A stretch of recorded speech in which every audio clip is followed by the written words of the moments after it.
Fala, rapaziada do meu canal, sejam bem-vindos a mais um vídeo. E hoje a gente vai estar conversando um pouco sobre uma coisa que o Olavo de Carvalho falava muito e muito e muito, rapaziada. E eu vou ter que passar pra frente, por mais que ele já faleceu, né? Eu vou ter que passar pra frente essa ideia e com um pouco do meu jeito pra vocês. E o que que é?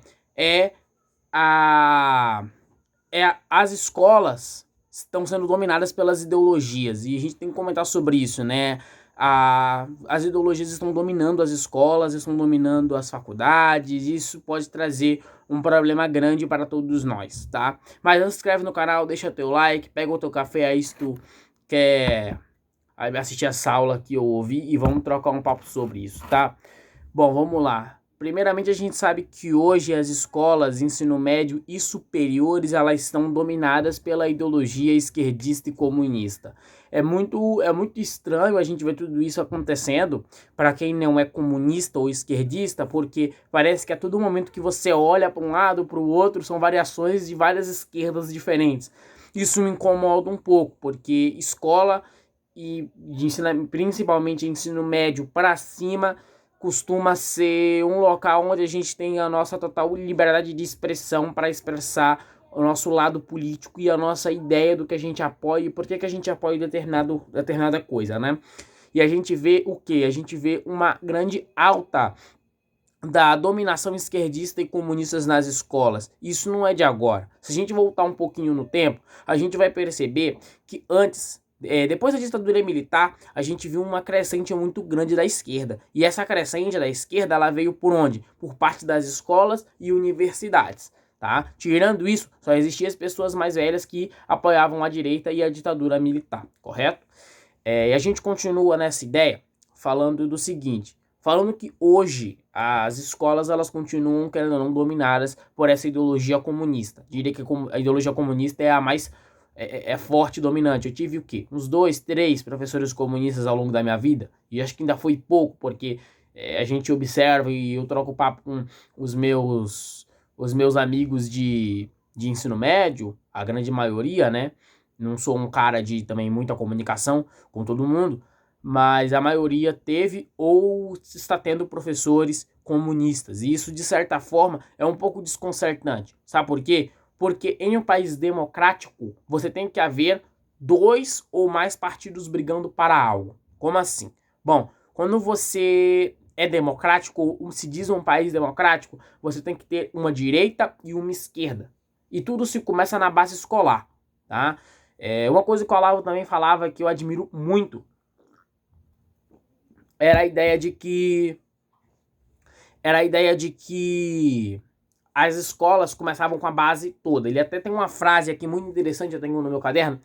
A dominação das escolas é muito mais importante que votar em um deles. Ou seja, a dominação de uma escola, a dominação de um ensino médio, a dominação de uma escola superior ou alguma coisa assim, ela é mais importante porque ela vai gerar uma sociedade, onde nessa sociedade vai gerar novos eleitores, e esses novos eleitores vão seguir a ideologia dessas faculdades. É muito difícil você ver uma pessoa que foi formada e teve todo o convívio intelectual na escola, por mais que ela não seja necessariamente um intelectual, mas ela conviveu com pessoas intelectuais de esquerda, ela vai puxar mais pro esquerdismo. Não tem muito o que você fazer a respeito disso. E o que acontece? Isso vira sociedade. Quando isso vira sociedade, a gente vai para outro buraco mais embaixo. A partir do momento que vira sociedade, a gente vai ter uma grande sociedade e uma base de gama absurda de uma só ideologia. Aí não é democracia, entendeu? Democracia era exatamente o que a gente tem.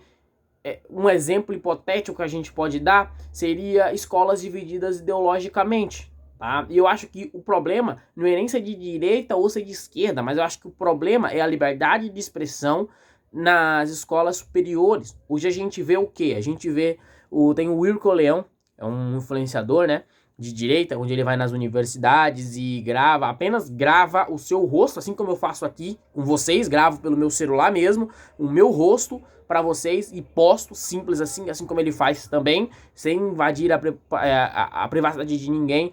A gente vê as ideias, ideologias e o tanto que a esquerda ela consegue se apropriar Tá? Isso não cabe como uma crítica, porque é uma estratégia de jogo político. E estratégia de jogo político é o que a gente mais vê hoje em dia. Estratégia de jogo político se resume a isso, completamente isso. Assim como a direita também tem suas estratégias, mas a gente tem que assumir aqui que a esquerda há uma gama de estratégias políticas melhores que a direita. E simples, não tem muito o que se fazer. Hoje a gente vê cassação de voto, né? A gente vê marketing, a gente vê tudo que envolva, eu quero voto daquela pessoa, eu quero voto daquilo, eu vou tentar fazer um movimento, mas assim como o Olavo falava, e eu volto a repetir aqui, uma pessoa que tem poder, ela manda em outras pessoas e geralmente ela não é muito reconhecida, entendeu? Deputados, senadores, essas pessoas têm que fazer o que o povo quer, porque senão ela para de receber votos, então ela não tem poder, compreende? E o que faz sentido. Rodando na ideia com vocês. Então, assim, a melhor forma de combater esses esquerdistas, esses comunistas, essa ideia que está enraizada desde o ensino, depois da ditadura militar, é simplesmente mostrar que eles são charlatões intelectuais. E simples, entendeu? A gente não tem como combater ideias com eles, já que se eles são charlatões intelectuais, o que a gente vai entender? A gente vai entender que eles não querem um debate democrático, eles querem só manter a sua ideia viva e ponto, entendeu? Eles querem manter essa ideia viva. Eles vão fazer de tudo para manter. Vão tentar criar narrativas onde os Estados Unidos é algo ruim e vão tentar criar alguma ideia mirabolante da cabeça deles, aonde que tal determinado país ou determinado presidente de esquerda é muito mais vantajoso que outro de direita, como se essa briga realmente existisse. Hoje a gente vive num país onde, quando a gente fala de ensino médio e ensinos superiores ao ensino médio, como faculdade, a gente vê uma militância muito grande e falta de recursos para combater essa militância. E como que se combate a militância? Não é com mais militância, é acabando com a militância. Porque se a gente for rebater militância com militância, a gente vai ficar numa guerra de militância, não vai adiantar de nada, entendeu? Não vai resumir a militância, não vai acabar com a militância. A militância vai continuar e a gente vai continuar nisso, nesse bate-volta.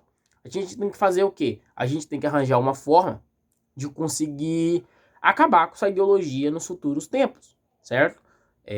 A escola hoje que você estuda, o ensino médio que você cursa, ou então a faculdade que você faz, essas coisas, essas pessoas que você convive, elas vão virar sociedade. A sociedade, ela vai sempre se movimentar, ela vai virar sociedade.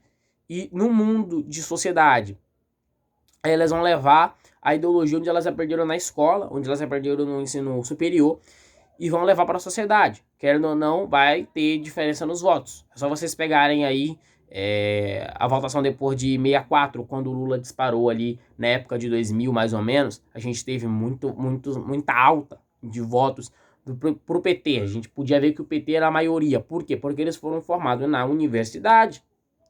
E hoje em dia no Brasil, pelo menos eu não consigo imaginar ou trazer para vocês uma faculdade onde eu falo, essa faculdade aqui é a mais top de linha. Não, a maioria das vezes todas elas vão ter esses problemas, né, com ideologias e que vão atrapalhar cada vez mais o crescimento intelectual.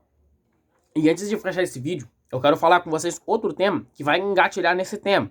A gente percebe que a maioria das pessoas no Brasil não são intelectuais. E tá tudo bem, não há nenhum problema em ser ou não ser intelectual, não importa.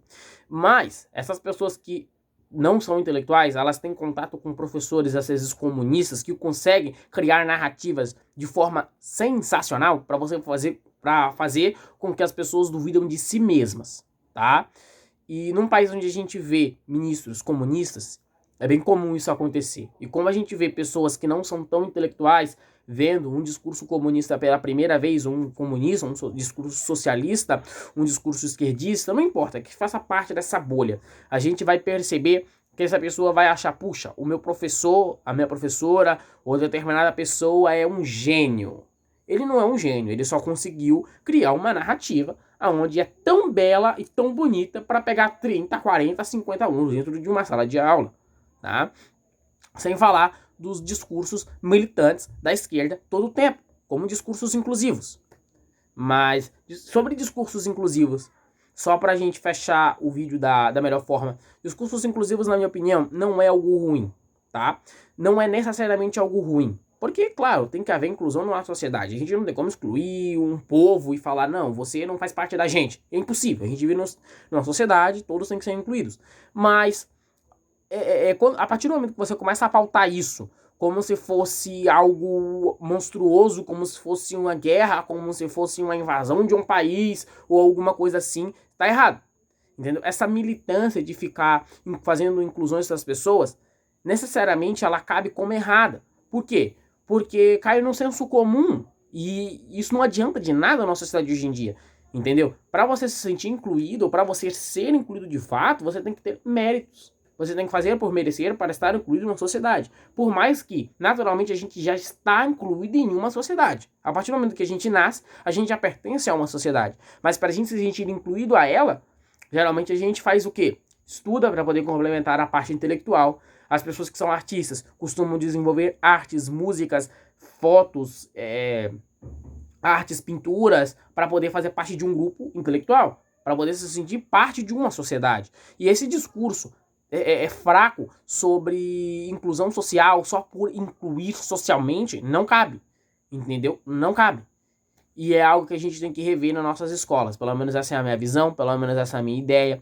E é isso. Assim. Se você gostou, deixa teu like, se inscreve no canal, comenta o que você achou da minha opinião. E o que você acha também de toda essa situação que eu desenhei aqui pra vocês. É isso, valeu e fui.